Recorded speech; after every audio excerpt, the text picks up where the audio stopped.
Hey everybody, and welcome back to a special episode of the Navs Effect podcast. In case you guys missed it, some big news dropped on Monday, April 28th. Francis Lopez of the UP Fighting Maroons has decided to forgo the remainder of his collegiate career. He has joined the Fighting Eagles.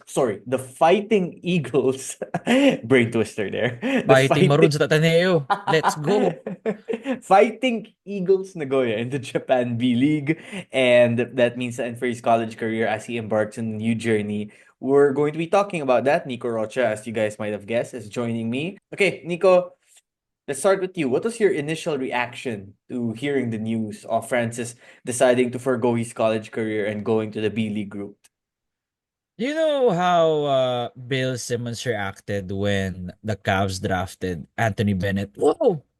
Whoa! Yeah, yeah, yeah. You know that, right? It was iconic line from Bill Simmons. I acted the same way because I really don't unlike you, Navs, na talagang part ng work mo is to, feed us the latest information on what's happening to our players in the UAP and NCAA or just Philippine basketball in general. This one really caught me by surprise because you give me stuff na alam mong we can keep secrets with one another, di ba? Alam naman natin yan.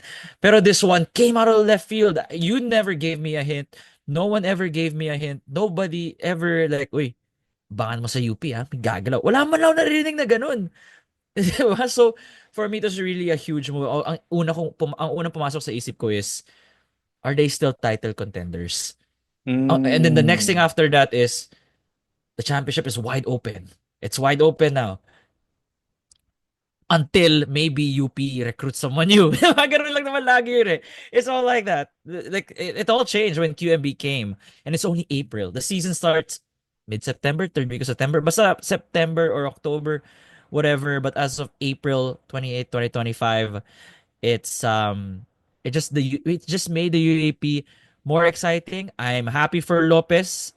He's eligible for Gilas. Improve your skills in the international stage. Make us proud, and malay mo mapansin na coach team yan, and we'll have like an even better version of Jamie Malonzo, and that one I will accept. I will love to have a much better Jamie Malonzo. Yeah, very interesting, no? And even I was Mm. caught by surprise about this development. So after the news broke, I kind of did some digging, tried to find out more Yeah. information. I wrote about this in All Star Magazine. Basically, what happened, or at least what I was told, was that 2 weeks ago, Francis got an offer from the Japan team, Okay. and it was only this past Saturday that, according to my source, he got confirmation that the 3-year deal he was being offered, it would be guaranteed. So he got guaranteed money for 3 years, which is a big Crazy, bro. development for his career in the B League. Financially, it's great. Now it's up to him to develop the right way as a basketball player in Japan against better competition. I was talking to another player who is a Filipino and currently in Japan right now, and we were discussing Francis going there. And what he said was that, yep, Francis's athleticism is going to help him. The skills, he's going to have to work on it. It looks like he's improving on it, naman, but it's also the mental and the physical side of the game. In Japan, it can get physical too. So Francis, I feel, might have to maybe get a little bit stronger because he'll be going up against pro competition now. And some of those Mm. drives where he goes straight line to the rim, he could get knocked aside by bigger opposition. And now, as his body and age develops, as his age develops, so will his body. He's gonna get stronger as he gets older, but he'll have to work on that quickly. But like we said, he has the athleticism that's going to help him a lot, and it's the mental side too, about going to another country, living by yourself, taking care of yourself. You're not surrounded by familiar surroundings. You're expected to perform well because you're being paid like a pro, like a recruit. We should note also that the Japan B League, they're going to start opening their doors to Chinese players for the Asian quota, which could mean competition for our Filipino players down the line. So for someone like Mhm. Francis, the opportunity presents itself now, and you might not be sure what the future is going to hold. You go ahead and take it. That's good for him. And his last game, I had the pleasure of calling it for Pinoy League over the last weekend, that UP versus Yeah. CSB Oo, game. ikaw yung anchor nun. First gig as an anchor. Is it the first? No, I've done solo stuff for Pinoy Liga before, but this No, was I my mean like a two-man panel. Two-man panel. I think so, actually. Parang first one Yes. na two-man panel eh. Parang, yeah. Ah, okay ah. So it was a delight to call his last game. And Nico, he looked really good in that game. 22-10, 2-2-2. But it Oh, yeah, wasn't yeah. just that he was putting up stats, it was the way he was putting the ball in the hole. He hit like three or four fadeaway jumpers in the paint. He had some post moves. And you know how Francis over the last few years is like when he gets the ball, he knows he's faster, more athletic than everyone else. So immediately he'll get the Yeah. ball and do his move. And sometimes basa ng defenders yung gagawin niya kaagad eh. There was patience and nuance to his game, more understanding, reading the floor, awareness of who's where on the court, making the right pass, making the right play. And it seemed like the training he did in LA for about a month really helped him out a lot. So I was excited to see how that would help UP. But now he's gonna go to the B League. And going back to what you said, this makes the UAP so much more interesting because after the departure of KQ, after the departure of some of LaSalle's wing players, because as we noted, there are few LaSalle players left from the team that won the championship 2 years ago. Francis was the walking mismatch because I don't think LaSalle had the forward to match up against him. Phillips is going to play the five. But in terms of guys like, Mason or Luis or some of the other wing slash four LaSalle had, I wasn't sure if there was anyone who could laterally, in terms of speed, keep up with Francis. Similar for UST. I thought that was an issue for UST in the Final Four as well. But now with Francis leaving, I'm not gonna say that I feel now LaSalle and UST has caught up to UP, have caught up to UP. I think UP is still a little bit above them because of the depth and the talent of the veteran players. But it does make it does make the gap narrower, in my opinion. Yeah, exactly. It makes the league more exciting. And are we gonna see more Mark Belmonte minutes? I'm a fan of Mark Belmonte. I want to see him. I'm now thinking, okay, I was gonna absorb those 27 to 28 minutes of playing time of Francis Lopez. Who do you think are the main beneficiaries of him leaving? Assuming na wala nang recruit, no? Na we're just looking at the players that are going to be there for season 88. So I think it's gonna be more balanced out across three different players in Mm. particular. So you have Jacob Bela, who's going to earn more minutes and well deserved because of the way he played last season. We have to remember Miguel Inigas is coming in, and he's going to be the guy who stretches the floor on offense for the UP team. So he's gonna take up some minutes. With Aldous Turkulas no longer in the roster, that cleans it up a little bit. No Denzel Walker as well, so I expect someone like Mark Belmonte to have a bigger role. And by the way, Mark Belmonte, we should note, I noticed in the Pinoy Liga game, he also looks like he got bigger, as in the muscles in his upper Oh, body. He looks okay. he looks not kind of significantly bigger, actually. So Parang let's see if Giannis, no? Have you seen him nung first year? Payat yan dati. yeah, and also now it wasn't going in, but he took like two step back 3-pointers. So I feel like he's working on that. And He's the one other working. name I will watch out for is Josh Coronel. He's been injured the last 2 years. We haven't seen his collegiate debut yet. This perhaps gives him and someone like Seven Gagate, who missed last season as well with a hand injury, the Mm. opportunity to earn some role minutes as role players. But I think it will be mostly Bela, Iniguez, and was the one in Belmonte who will benefit from Belmonte. this. But at the same time, too, I thought that Francis, and this is because we haven't seen UP's big man rotation post QMB in a proper setup yet.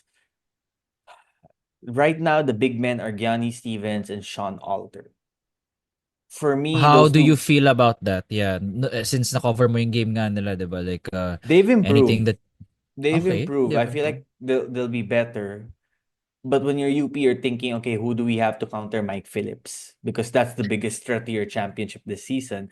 And I felt that having Francis as a weak side help defender, while you have the other big guys trying to contain Phillips, was going to be key because Francis had the athleticism to match Phillips at the rim. So that's another question that I think UP will have to answer. But like you said, there's a lot of time. They might bring in new recruits. Who knows who's going to come up?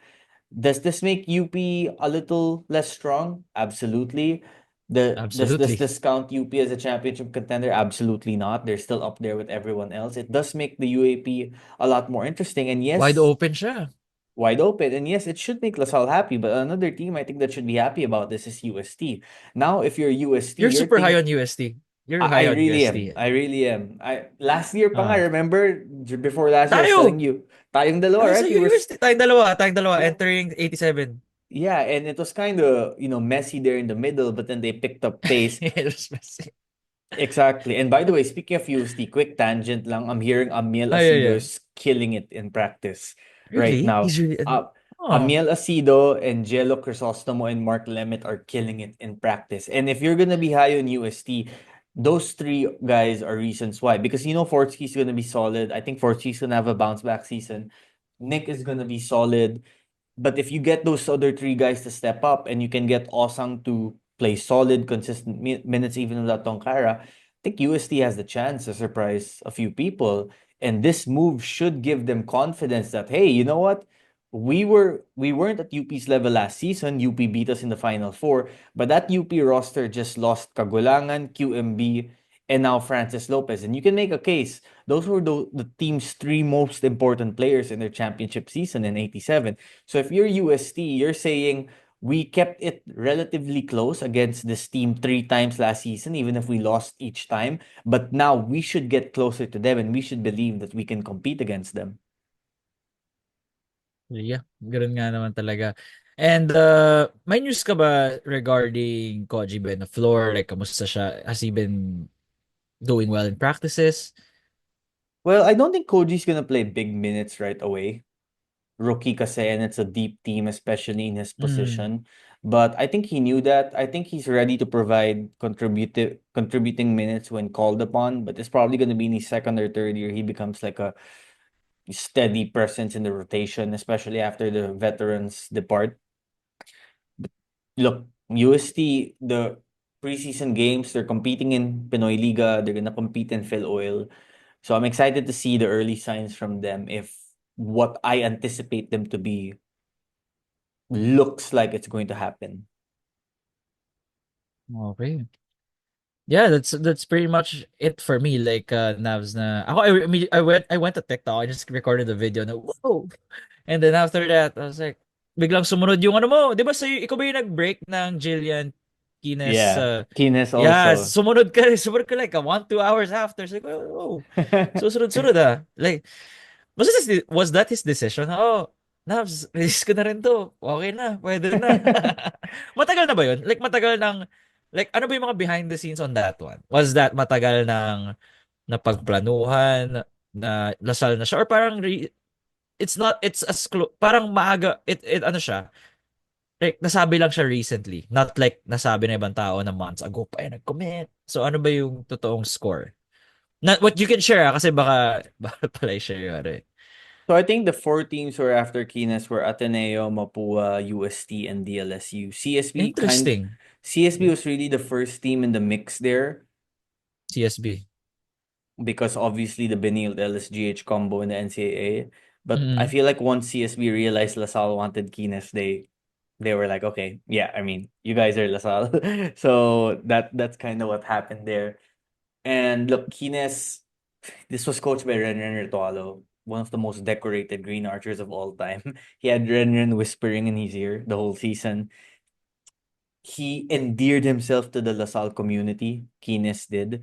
Because when I attended game 2 of the LSGH Perpetual NCAA High School Finals, the one LSGH won, and you should have seen the way he was galvanizing the LaSalle community. May mga bata na alam mo, gusto ng community eh. And these are the guys that a lot of the Green Archers managers want to make sure that they keep. And after what happened with Pablo Gagate Coronel a few years ago, where they went to UP, LaSalle took it personally that they couldn't retain their homegrown players. They really did. That's why if you notice, ever since then, the guys they've brought in, Cortez, Baclaan, Pablo, these are homegrown players who went to other schools and then eventually came back to DLSU. And now they've also retained Quines and they're gonna try to retain Alas. They want to keep Alas, but we'll see what happens with Alas. So Quines, I don't think he'll play a lot of minutes for DLSU right away as well because yun nga, he's a guard and malalim ang guard position for DLSU. But if Understatement pa yan. understatement, yeah. But if he stays with LaSalle, and that's the keyword stays, no? I feel like Yeah. eventually in the later years of his career, he'll be a household name for the college team like he was for the high school team. So patience lang if you're Jillian Kines. Just wait for your turn, just perform, just do your job, and then hopefully mapasa sa kanya yung torch. That's the plan siguro, no? Yeah, bro, absolutely. I mean, look at Rabah Al Husseini back in the day. The guy didn't Exactly, explode till Raba. the late, diba? Like he didn't ride the bench, but he wasn't like a big time player in He one or wasn't two Raba seasons. na Ateneo Yeah. na. And then when he got his chance, it helps then when you play behind veteran players who are better than you, it will improve you. And if you stay with the system, continuity, that's what a lot of players take for granted now. However, I will say also there's so much movement and turnover now in college basketball. Like yung season 86 championship roster ng Lasal, apat na players na lang natitira. UP's roster last season, they just lost their three most important players, and they're gonna lose the Bullpups guys after season 88 coming up. That's why you Yeah. see them working behind the scenes, making moves as well. Because of Asia, because of the MPBL, because PBA is still there, obviously, and because of the new 2-year transfer rule, now guys might want to go to the NCAA instead. There's just so much turnover and changes. I think this is the new normal in college basketball. Yeah. Alam naman, alam I think deep down we know that that's the new normal nga naman, Navs, no? Yeah, for sure, for sure. Let's go back to Lopez real quickly here Oh, yeah, yeah. because I wanna, and there will be more time to do this, but I wanna put his 2-year UP career in perspective. Oh, Let's yeah, yeah, remember yeah. that when he left Ateneo for UP, he was the subject of a lot of vitriol and He a was, no? lot of, yes, exactly, a lot of criticism. But the 2 years of Francis Lopez as a Fighting Maroon, Rookie of the Year, two finals appearances, one UAP championship, biggest shot of the season in the final minute of Game 3 of the finals that put UP up four. I thought that was the biggest shot of the season. And the fact that it came from Francis, who people have criticized for his jump shot, was key. And when he said Redemption, eh, that, no? yeah, redemption, yeah. And when he said after the game, fuck them to the haters, people said it was classless, people didn't like it, but you know what? He didn't care because that was his moment of retribution to some degree for all the stuff that he was hearing and maybe reading online. I also had someone tell me that, you know, someone close to UP and Francis who said that when we first brought Francis along at UP, people asked us why. People told us he'd be a headache, he'd be a problem, this, that. But we believe we saw the potential when everyone else saw the possible issues. And I don't think we can deny the fact that Francis Lopez was monumental for UP the last 2 seasons. Yes, he made a lot of mistakes. Yes, he also was turnover prone. He wasn't a perfect player, but UP does not make the finals for 2 years and does not win a championship without him. I agree. Wala akong kontra dun. It was a fun 2 years, no, for UP having, it was not fun. It was a roller coaster. That's how I would describe the like if I put myself inside the shoes of a UP Fighting Maroon fan, it's definitely a roller coaster, but you guys ended it with the championship, so who cares what happened during that runner-up finish, diba? And what a way I mean, he got the blessing. I read your article na he got the blessing, he shared it with his teammates. So we just wish him the best kasi Pinoy yan at the end of the day, and mababalik rin naman yan para sa bansa natin eh. For me, that's how I view it. Yeah, eventually he could be a Gilas mainstay. Now, we have seen guys thrive in Japan. We have seen guys struggle in Japan. That's really going to depend on factors that I feel might even be out of Francis's hand. Like, will the coach like you? Will the coach like him? Will the coach not like him? How will he develop? How will he play along with teammates? Will he fit the style of play they have there? That's all to be seen, and that will all depend on not just physical growth, like I mentioned, but also mental growth. Because when you play in the pros, you're playing against guys who are thinking the game more than the college players you're going up against. And when you're playing against guys thinking the game, they have different defensive coverages, they have different actions to potentially get you lost on defense. So it's gonna take the best out of Francis in terms of effort, but if he puts his head into it, he already has the physical tools to be great. So if he concentrates mentally and grows in that department, I don't see a reason why he shouldn't thrive as well. Yeah, I mean, I rest my May darating ba ba sa UP? May yung mga di ba gano'n rin in the end ni Simon yung so Stamps, may bago bang darating sa UP or Lasal Kuya or a school na naman. Ba't ka ganyan, kuya? ay sige mamaya natin mag-usap. Hindi bukas na lang pala late na eh. No, no, no. Let's see. Ay, ay. Well, San Sebastian has two new recruits, Ian Quahao and Alex Taporca. That Okay. I'm not sure if that's been announced yet, maybe, but we're working on that. And Baka pwede then mo i-share lang. si LeBron Dias, the next big domino to fall. Where's he gonna go? Diba? Where is he going to take his talents May clues to? ka ba? You have clues. You have clues The big na four are trying to recruit him. I okay, yun think lang yung pinaka-clue mo. The big four are trying to recruit him. Okay. Perpetual still wants him, obviously, but I think leading right now is LaSalle. If I had to Leaning guess, leading. and leaning siya sa UAAP eh. More than the NCAA. UAP talaga. If I were to guess, yes, but the one leading the race would probably be DLSU. I think Ateneo second. So I think those are the Ateneo two. second. Ateneo's in the running? I never Yeah, thought yeah, Ateneo was in the yeah. running. Hey, look, Ateneo is gonna be good. And Kimani I know, Ladis, kaya nagulat ako na ha. They're still trying he's no LeBron longer a diet. s- he's no longer a secret, bro. Because Kimani also has just 1 year lang, eh, diba? So this is a one and done season. But I think Ateneo is a Final Four contender this year. Sabi ko rin yan. So agree tayo dyan. Divina Dili is good. Kimani Ladi is good. Yeah. Jared Bahay is better. Espinosa's better. This just makes the UAP a whole lot more competitive. Kyle Al- Gamber has gotten way The better. shoot, the shooting Diba? has always been there. Matik Finally, eh. the defense and rebounds are catching up. Yes.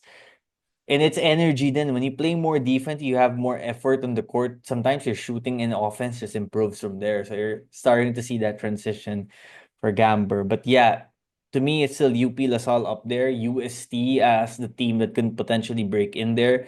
NU as the let's see what happens squad because of their FSA situation. And then Ateneo right behind them. Yeah, Yeah. UE I'm also magulo waiting on pare. Racine Kane. Si Kane rin pala, no? Has been flying Nag-commit na under yan the sa radar. UST. Yeah. Since Nag-commit na when? siya. Yeah, the Varsitarian reported it. He's with UST na. Pero Team B ata Since muna siya. when? Okay, team. Kaya parang he didn't have much fanfare. Yeah, Okay. Team B yeah. muna. Okay, okay. For me, it's a big, like, for me, it's a big fish out of high school. Why wasn't there an article dedicated for Racine Kane? Baka ko lang yun. I just love Racine Kane. Yeah, he's gonna be good. I think if he's given the chance to shine, he's gonna be solid. All right, Tsaka anything siguro, you want? Go for it, go for it. protege siguro ni Osang. It's gonna be Osang, right? As of right. Kasi wala na si itong kare. Yeah, probably Osang right now, unless they Hmm. get someone from out of nowhere. We should note Colin Sokoa is playing with NU in Pinoy Liga and He off-season did. leagues, but he Mhm. did also say hindi pa siya officially committed. So that's also something Okay. to look out for. Nico, anything you want to plug before we call it a wrap? Wala naman. Just my podcast, 6-month podcast. I talk about the PBA, also UAAP, NBA sometimes, like, especially now in the playoffs. We just parang briefly talk about it like bros, nothing much in depth. But if you guys want that kind of conversation, you can always check it out. And now, thank you as always for inviting me to have emergency pods like this. For sure. You're always welcome, bro. Thanks a lot. You guys make sure to listen to Nico's podcast. See you all soon. Thanks, Nico. See you.